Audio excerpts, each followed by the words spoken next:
Hello' everyone, আজি মই আলু আৰু পটলৰ এটি ৰেচিপি লৈ আহিছোঁ। আশা কৰোঁ ৰেচিপিটো সকলোৱে ভাল পাব। এনেকৈ বনালে তৰকাৰীবিধ খাবলৈ খুবেই টেষ্টি হয় আৰু আপোনালোকে এনেকৈ বনাইনে মোক জনাবচোন। তেতিয়াহ'লে এতিয়া ভিডিঅ'টোৰ মাজলৈ আগবাঢ়োঁ।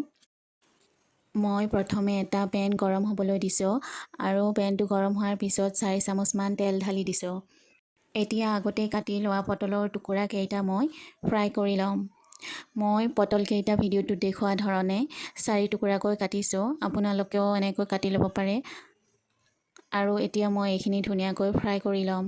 আৰু আপোনালোকে ইয়াত ইচ্ছা কৰিলে অকণমান নিমখ আৰু হালধি দিবও পাৰে, কিন্তু মই হালধি দিয়া নাই, নিমখ অকণমান দিছিলোঁ, সেইখিনি বাৰু ভিডিঅ'টোত দেখুওৱা নহ'ল। এতিয়া পটলখিনি ৰঙচুৱা হৈছে। এতিয়া মই পটলখিনি এটা পাত্ৰত উলিয়াই থ'ম। পটলখিনি একেবাৰে বেছিকৈ নাভাজিলেও কোনো কথা নাই। আৰু এতিয়া মই আলুখিনিও ঠিক তেনেদৰেই ভাজি ল'ম। ইয়াতো হালধি নিমখ দিব পাৰে, কিন্তু মই দিয়া নাই, নিদিলেও কথা নাই। আৰু এতিয়া আলুখিনিও হৈ গ'ল। আলুখিনিও মই এটা পাত্ৰত উলিয়াই থৈছোঁ। এতিয়া ৰৈ যোৱা তেলখিনিতেই মই 2টা ইলাচি, 2টা লং আৰু অকণমান ডালচেনি দিছোঁ আৰু 2টা শুকান জলকীয়াও দিছোঁ। তাৰপিছত মই 3টা মিডিয়াম আকাৰ পিঁয়াজ কাটি লৈছিলোঁ, সেইখিনিও ঢালি দিছোঁ। এতিয়া মই পিঁয়াজখিনি ধুনীয়াকৈ লৰাই দিছোঁ। পিঁয়াজখিনি 1 মিনিটমান ভাজি লোৱাৰ পিছত আদা আৰু নহৰুৰ পেষ্ট 2 চামুচ দিছোঁ। এতিয়া মই আকৌ এইখিনি ভালদৰে লৰাই থাকিম। এতিয়া মই 1 চামুচ জিৰা গুড়ি আৰু 1 চামুচ ধনিয়া গুড়ি দিছোঁ। তাৰপিছত আধা চামুচ হালধি গুড়ি দিছোঁ আৰু এতিয়া আধা চামুচ নিমখ দিছোঁ। এতিয়া এইখিনি লৰাই দিম। মছলাখিনি ভজা হৈ গৈছে আৰু এতিয়া এটা বিলাহী পেষ্ট বনাই লৈছিলোঁ, সেই পেষ্টখিনি ইয়াত দিছোঁ। এতিয়া মই আকৌ ধুনীয়াকৈ লৰাই দিম।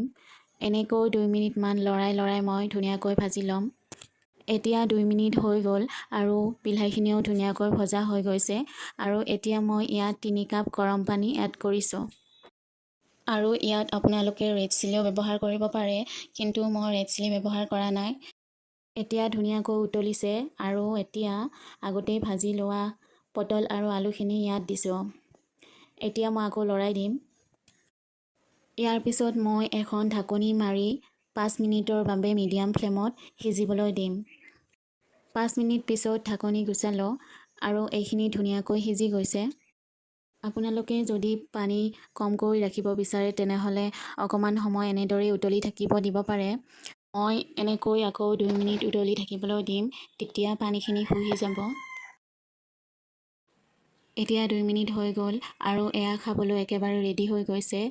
ফ্ৰেণ্ডছ, যদি ভিডিঅ'টো ভাল পালে লাইক কমেণ্ট কৰিব আৰু যদি মোৰ ভিডিঅ' প্ৰথমবাৰৰ বাবে চাইছে তেনেহ'লে মোৰ চেনেলটো ছাবস্ক্ৰাইব কৰিবলৈ একেবাৰেই নাপাহৰিব।